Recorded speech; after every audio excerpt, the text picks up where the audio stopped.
চাঁদপুরে শব্দদূষণ নিয়ন্ত্রণে পরিবহন মালিক শ্রমিকদের মাঝে সচেতনতামূলক প্রশিক্ষণ অনুষ্ঠিত।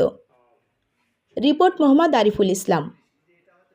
চাঁদপুরে শব্দদূষণ ও সমন্বিত অংশীদারিত্বমূলক প্রকল্পের আওতায় শব্দদূষণ নিয়ন্ত্রণে পরিবহন মালিক ও শ্রমিকদের মাঝে সচেতনতামূলক প্রশিক্ষণ অনুষ্ঠিত হয়েছে।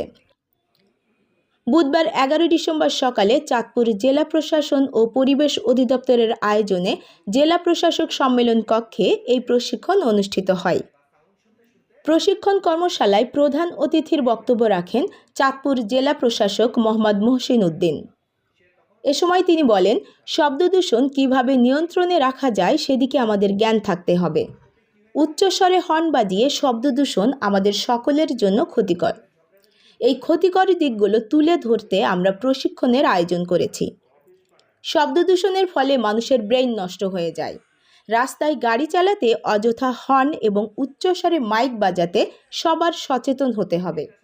একটা শব্দ মানুষের স্বাভাবিক ক্ষমতা কেড়ে নিতে পারে। অনুষ্ঠানে বিশেষ অতিথি হিসেবে বক্তব্য রাখেন চাঁদপুরের অতিরিক্ত police super Sudipta Roy, civil surgeon doctor Mohammad নূর আলম দিন, প্রেস ক্লাবের সভাপতি সাদাত হোসেন শান্ত। অনুষ্ঠানে অতিরিক্ত জেলা প্রশাসক মোস্তাফিজুর রহমানের সভাপতিত্বে সচেতনতামূলক সভার প্রবন্ধ উপস্থাপন করেন চাঁদপুর জেলা পরিবেশ অধিদপ্তরের উপপরিচালক মোহাম্মদ মিজানুর রহমান।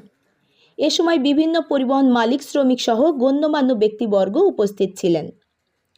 অনুষ্ঠানে শব্দদূষণের কারণ ও তা কিভাবে কমিয়ে আনা যায় সেদিক তুলে ধরা হয় এবং প্রশিক্ষণার্থীদের মাঝে সচেতনতামূলক স্টিকার বিতরণ করা হয়।